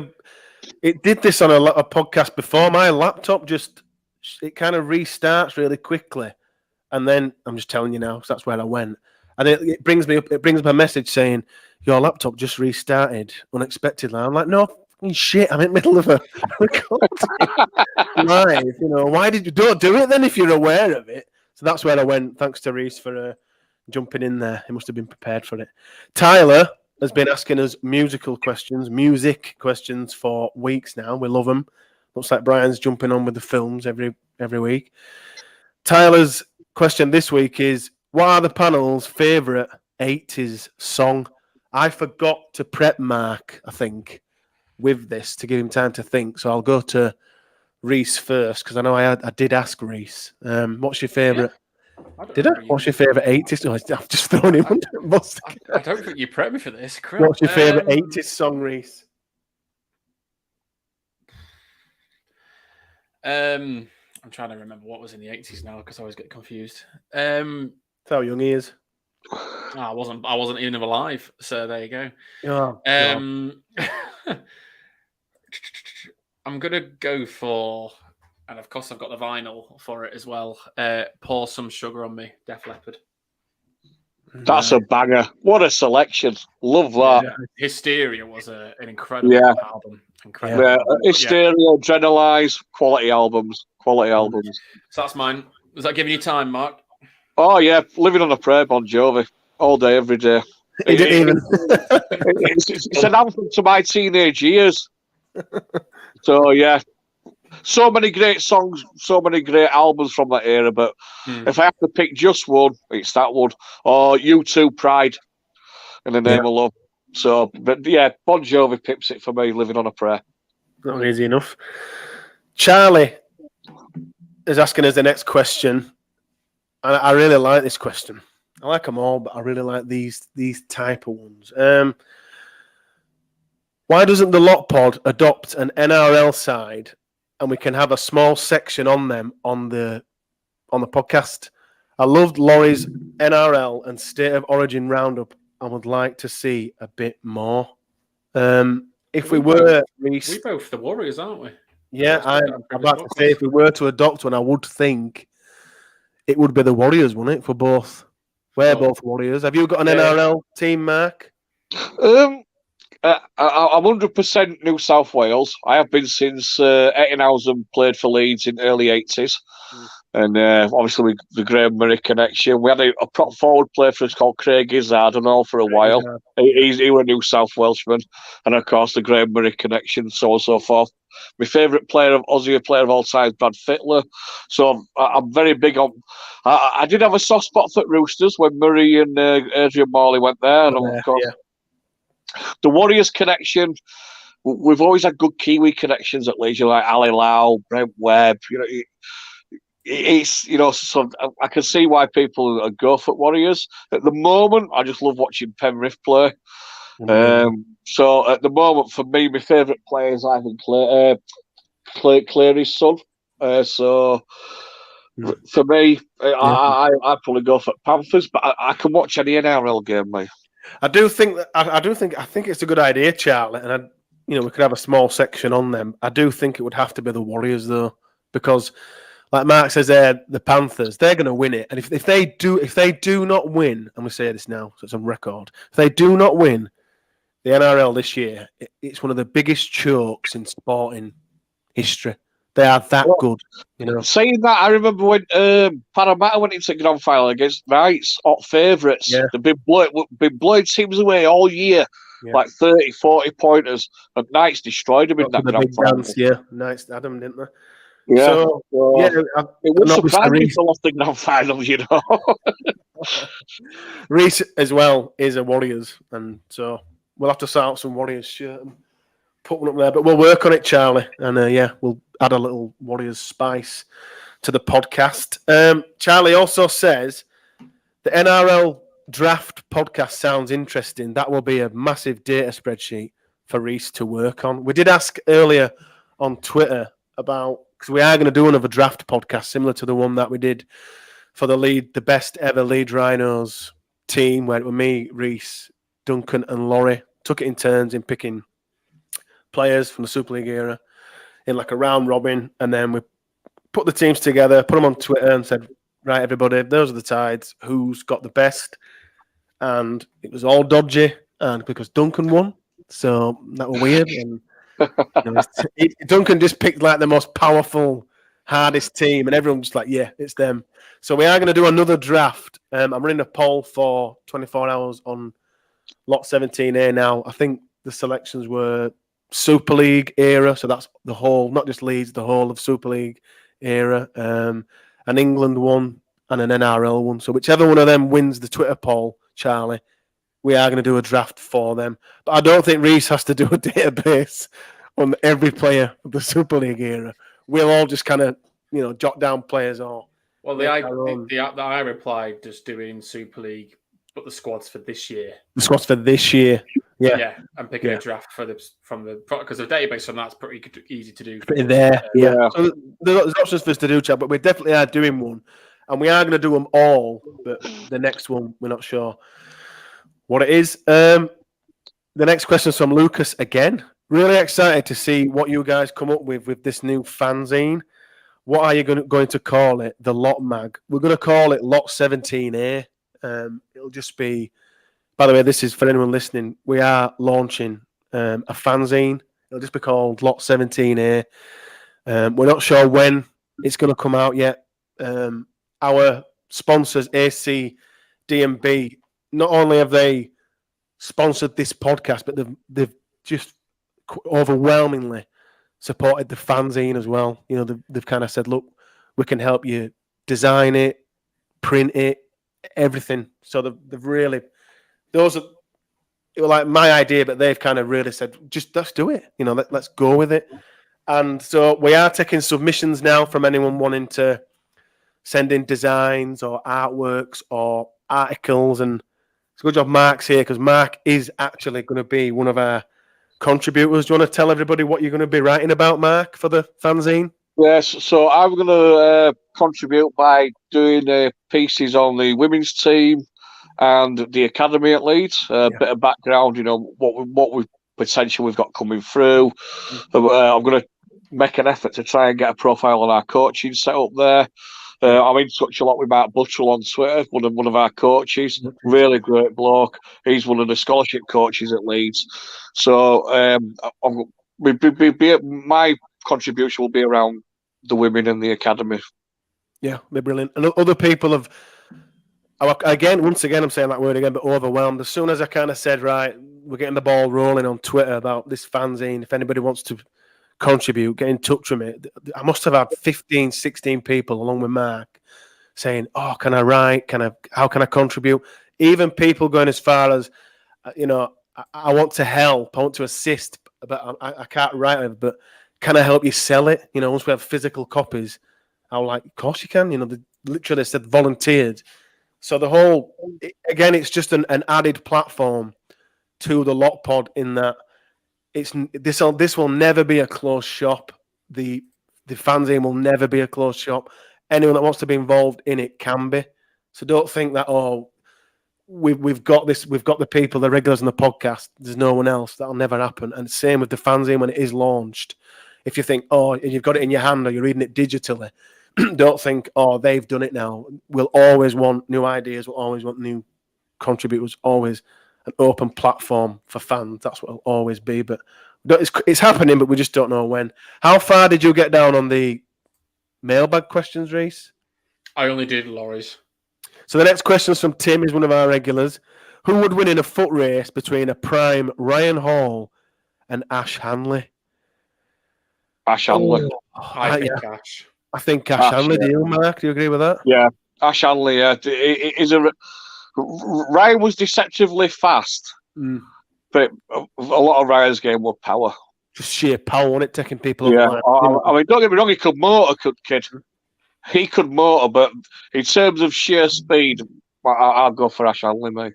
I think Ash Hanley's one of the quickest players we've had in Super League era. Second question from Tim. Which current or past player will you die on a hill for that almost everyone thinks is crap? I don't know about a crap player that I think I'd die on a hill for, but one player, I've said this again before, that I will die on a hill for that just doesn't get spoken about anywhere near enough is Carl Ablett. You know, the things he did in grand finals for us, pretty much any position Leeds asked him to play, he did it well. And then kind of just retired and just fell off the earth. You know, I think he started like I've said this before, a plumbing company. But for me, Carl Ablett, is there a player that everyone else thinks crap, Rhys, that you'll die on a hill? Well, again, it comes to what we were talking about earlier. Everyone's got their own opinion, haven't they? Yeah. In the current side, at the moment, the player that I've always stood up for was Cam Smith. Yeah. And I think people have come round the last couple of days, or he's been able to demonstrate what I believed in. So I don't think there's one player that every Leeds fan hates, because again, everyone's got their own opinion. But if there's one player that in the current side that I've always stood up for, it's been Cam. Cam. Yeah. Mark, any current or past player? So weird story. We signed Keith Senior. Nobody thought that he'd joined that early. We thought he was coming for the year before. And the few games, the end of the season he signed, he played on the right wing. And he wasn't brilliant. Now, the crowd had built up a big affiliation for Brad Godden. And I love Brad Godden. Don't get me wrong, I loved him. So I can't remember who we were playing. Anyway, maybe brother were in South Stand. He made a mistake and these are oldish guys like, what we signed this effing pile of shit for? You know what I mean? He's useless. Get back to Sheffield. All this, you know what I mean? Literally, me and my brother ended up fighting his way out at Southstand because I turned around and said to him, you know, look, dickhead. He's playing up right wing. He's a left centre. He's going to be one of the best signings we've made in years. And you're also slagging him off. It's not his fault that he's been signed and picked up right wing. And it's not his fault that Brad Gunners decided to leave. Yeah. You know what I mean? So and he wasn't having it anyway when he's mate. So that was one that got a bit tasty, actually. With fisticuffs over it. Mate, we were cocked and loaded, ready to go. I mean, you know what I mean? We got separated. We were going to go. And the other thing that I always live in down are the academy players. Yeah. One thing, I mean, I know when I rip into a player, you know what I mean? That's just my opinion, but I don't like people writing academy players off after 3 or 4 bad games, or if the team's losing, the first people that they highlight are academy lads. Yeah. Do you know what I mean? Like, for example, when we got beat by Saints, people have said, well, what, Mullers didn't do much, or Connor didn't do all right. You know what I mean? I'm like, you watching that shower of shite, you know what I mean? And Pryor and you know what I mean? So, in terms of, I'll back till they don't need back in are academy players, because as good as they are at the academy, an 18-year-old kid, you're not always going to get a Danny. You're not always going to get a Robbie. Some players develop over time. Perfect example, Carl Ablett, Jamie Jones, Buchanan. You know, when players like that develop over time, they're not always going to come through and beat every door down. So that's me. And he's gone again. Your laptop is resetting. There he has gone again, hasn't he? Right, let me get the questions up again. He retired, didn't he, Brad Goddard? He was 31. He did, yeah. He was a great player. I loved him. Oh, he's back. And you're back. I'm going to get a new laptop because I'm going to throw this one across the street. As soon as we finish, I'm going to smash it over this kitchen side. Keeps cutting out for everyone that's, well, you're not bothered. Which question? Did you read a question, Rhys? Sorry. No. I was about to, but you came back. 6 again, Bri from 6 again. Who out of the Lot Pod family is most likely to dance like a Ledsky? I think me and Mark said we've got a bit of dad dancing there. Did we got a bit of dad dancing like a Ledsky, Rhys? Did you see him on Instagram? I've seen it, yeah. Without doubt, Ledsky will dance any better than I could do. Looks better than us all as well. He's got the body. Oh, yeah, does he ever? He's got the body. He can dance in those tight Speedos. There isn't many props that can do that. No, but he's one of them. He's like an Adonis. The next question from Bri from 6 again. What was more shocking, the fact that everyone, including Bri, had written you off Leeds against a strong Wigan side, only to win convincingly, or seeing Rowan Smith smile? Seeing Rowan Smith smile? Yeah, I think it was Rowan Smith smile by a mile, wasn't it, Mark? Yeah, it certainly caught everybody off guard, didn't it? And everyone was talking about it, you know, as soon as we were there, and everyone was just like, "Oh my god, he's smiling. We've done something right." So yeah, definitely, his big smile. Bri. Adam, one of our regulars who were on last week's Toulouse review. First question from Adam: what's your favourite tea bag? Being a Yorkshireman, there's only one tea bag in the Mark, or are you a different tea man? I'll take any. I'm not into all these weird and wonderful things, Shoeshong Lopsong and, you know what I mean, 18 minerals from rainforest and all that bullshit. You know what I mean? One sugar and milk. I'm really not saying stop. I'm more of a coffee man. Have you got a favourite tea bag, Rhys? Well, it's Yorkshire tea. The only answer is Yorkshire tea. I suppose the question is, which Yorkshire tea do you prefer? And for me, it's Yorkshire Gold. Yorkshire Gold, correct. Second question from Adam. We kind of touched on it a little earlier. Who do you think will be relegated? I think it'll be Wakey, but I fear for them, like Mark said earlier, because they go down. I think they're going to really be suffering. Do you agree with that, Mark? You think Toulouse might go down? I think that second half at Magic Weekend sealed their fate. Yeah, because there was so much control of that game and they completely imploded. Completely imploded. They didn't have any answer whatsoever. I mean, they look like we did under Agar, a disorganised rabble. Rhys, you agree with that? Wakey are playing St. Helens twice before the end of the season, including one tomorrow. They've got Cass, Catalan, Wigan, Hull KR, and Huddersfield. Just listen to that, yeah. So they're literally going to win one more game. Toulouse's next game is Hull at home, which is very winnable. That's a Toulouse win. And Toulouse are currently beating Salford 11-10 with about 20 minutes to go, I believe. Oh, my God. So, I mean, Toulouse still play Warrington, Wigan. They've got the French derby, and they play Hull FC again, but away, and finish at St. Helens. Yeah. So, at the moment, based on current form, I think it could be Wakefield. I think it's apart from Hull, I don't see who Wakefield are going to beat. No. I think they're going down, Adam. Wakey. Ben. Yeah. Ben Winterburn asks us, that seemed to be, we touched on this earlier, that seemed to be one of the best atmospheres at Headingley in years. With the majority of games left now this season at home, that must class as an advantage. Fingers crossed, it's a turning point for the rest of the season. We kind of touched on it earlier, didn't we, Mark? That being in tandem with the team and being there, when it clicks like that, we seem to be quite the side. Yeah, for me, I don't think it's just for the rest of the season. I think it's for the Rowan Smith era now.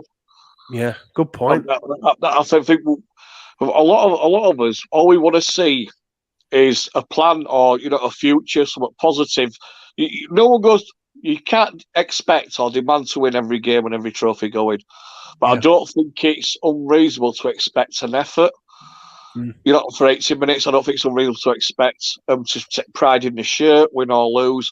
Yeah. So, and we're seeing that, but we're also thinking about it, Leeds rugby coming back, how we play. Do you know what I mean? I know we're going about the golden generation, but that's our era. That's you know what I mean? And we played fast, we attacked. If you wanted it tough, we could do it tough. If we were off it a bit, we could still grind and win out. You know what I mean? So on Thursday night, that's the foundation for us to go forward on now. And we saw glimmers of it at Warrington. We saw glimmers of it against Cass. That was the first complete performance. And it's something we can now build on going forward. So it's not just for the rest of the season. For me, this is the start of the Rowan Smith era. The whole era now of Smith needs to be that way. Agree with that, Rhys? Yeah, there's nothing else to add to that at all. Other than go back to the previous question, Salford did the score a try. Have they? Yeah, I'm obviously having to watch this on Twitter because for some stupid reason there's no coverage of the two French games. One at the top, one at the bottom. But anyway. Yeah. The last question is from Liam Plumtree. To wrap up this podcast, do we look to extend Yusuf Aidin's loan deal to the end of the year, or will this take opportunities away from Moise Mustafa? Well, he's gone back to Wakefield. They've recalled him because he's said that they need him there. But I think from what we saw from Muzzy on Thursday, there's no reason to bring Aidin back. And Aidin's also got that. He played one game. He won one game against Wigan. It was a beautiful short romance, wasn't it? I mean, not many players can say they've played for Leeds and beat Wigan. So, what do you reckon? Do we need another body in, Rhys, or do you think we should just stick as we are and kind of give Mustafa that chance now he's back from a ban? I'd like to see him get more game time. So, yeah. I think that Wakefield lad did look all right. He didn't look out of place. No, he didn't. I think Wakefield will need him now. It almost felt like a 2-week trial. I think you said that in the podcast last week. Yeah. But I'd rather see Moise get some more time. Obviously, Tom Holroyd comes back for the Warrington game, I think. Mm-hmm. So we will be getting some back in the near future. Obviously, he who shall not be named returns from his ban as well soon. So I think we've got cover. Hey. Can't wait. Mark, how do you see it? Do you think we need another body in, or do you think we're all right? For me, if we're going to get another body in, I'd be cheeky and see if we can get that Mcdonald kid in. I can't see it, but I'd like to see him come in. I'd like to see us get a prop in. But Muzzy's here. Why not give the kid a chance? I really do think he's one of the players that got a raw deal under Agar. I don't think he got. When he was dicking around with Thompson at prop, and he were lasting 5 minutes and getting blasted every game. Then when Muzzy's not the biggest prop, but he can do a stint where you get a chance to rest a Pryor or rest an Alensky. Do you know what I mean? I have vision flashbacks to that Warrington game when we were in control. Yeah. And Alensky got injured. He played Pryor, and Pryor could hardly walk, and we had no proper. But when Mustafa, Muzzy were available then. So whereas Rowan, okay, your band's finished, get you in, you play. Although I was annoyed with him last week when he didn't pick that Lakey kid for Toulouse, but that's gone now. So Muzzy for me, I'd definitely use him, get him keep around. But if we do get anyone in, I don't know. Has the transfer window closed yet? Yeah, or is it the end of month? I thought it closed yesterday. I think it closed yesterday. So we can't anyway, so let's use his own. I mean, I don't know. Sam Walters, I don't know how long he's going to be out for. Because I like Sam's been looking decent and useful as well. Good. Shame to lose him. Barry compared Muzz to Darren Fleury. Yeah, in the commentary, he said he thinks it's very similar to him. So if Muzz can play anything like Darren Fleury did, I'll be more than happy. Bloody hell! Yeah, sign him up as well. Yeah. Just to again, go on, sorry. But again with Muzzy, he's a Leeds lad. Come through our system and the Leeds. You saw what it meant to him, and it meant to the lads around him and all. Yeah, they loved it when he went over, didn't they? There's something in that, you know what I mean? You can't buy that. No. You can't buy that passion and that drive. So, yeah, stick with Muzzy. Give him some game time. You've either got it or you want, and he's got it. And we have finished this podcast. Thanks for coming on, Mark. Thanks for coming on, Rhys, as always. Just one final thing, chaps, to end on. Do you think it's interesting that Sky were very up in arms about Newman's try that was given, but nobody mentioned the Donaldson try that was disallowed, that were a try? And then I've noticed that cretin Mr. Ganson's crawled out from under his rock. That's exactly what I was going to say. Why, this season has been... There's been a lot of decisions this year, haven't they? With the match review panel and bans and tries and no tries and quite a few high-profile ones, and yet Ganson comes out over that. Exactly. What has tempted him to speak about the referees and things now? More front than Brighton. And on that, hides away and shies away. You don't hear a peep over these bigger, much, much bigger issues in the game. And yet, Harry Newman scores a try, and then all of a sudden he's there. And I think it was Ian Laybourne who kind of brought that news, or I saw Ian tweeting it. Yeah. And straight away I went to the retweets and the quote tweets and the comments, and everyone was like, where's this come from? Why is he speaking up now? We've had all these decisions all year and we've had nothing. Wigan get beat, Wigan get bad, and all of a sudden it's, we can't have that. Oh, can't do that. What do you make of it, Rhys? It was I think it was 4 minutes into the coverage that they've covered it straight away. And I don't recall any other game this year when they've had to go back to a referee. If they did that every week, going back to referee decisions and saying it was wrong, there wouldn't be a game to cover. No. Because there's mistakes all the time. It was strange that 2 referees got it wrong, and they did get it wrong. But I haven't seen any other games. Maybe I haven't watched enough of it, but I haven't seen any other games where they've had to go back and do that. And it wouldn't have changed the game either. Didn't matter, did it? Didn't matter. So it didn't need to be mentioned on the coverage, like just a tweet or an article after. Yeah, getting up in arms about Yeah. It's not as if it were like a semi-final or a grand final where you look back and go, Yeah. that was the moment, that was the point where the momentum changed, But yeah, good point, Mark. You're right to bring it up at the end.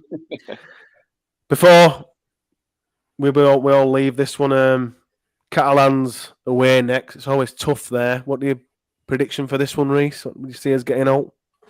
Well, I'm hoping we actually take a squad to France next time. And it's not a million degrees. Yeah, it's not a million degrees.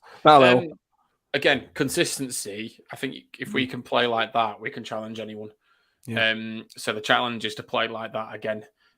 We know what Catalan like to do. I hate playing against Catalan because just, their ability to cause set restarts and zero tackle and just be niggly and get at you. But we're high. We're delusional. I'm going to say a 10-point heroic win for Rhinos. Mark, how do you see it? I think we can beat them. Yeah. If we can do that to Wigan, we can beat them. That's the delusion. Here we go. If we can do that to Wigan, we can do it to them. Because they're another team. They're good. They're tough. But if you get in the faces and give them it, they don't like it. They don't like it at all. So you're saying Leeds by 8. 8. I'm going to go more, mate. I'm going to go more. What did you say, 10, Rhys? Yeah, I'm going to go more. My delusion. 50, 60, 70? We're playing Catalan, not all. Yeah, sorry. Yeah. I'm going to say, and this can go on record, so anyone can kind of throw it in my face, but I always say we're going to win anyway on here. I'm going to say Leeds by 22.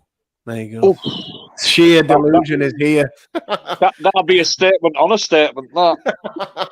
We'll see. Gentlemen, thanks a lot for coming on. Thanks for your work. Everybody, thank you for watching live on YouTube, Twitch, Twitter.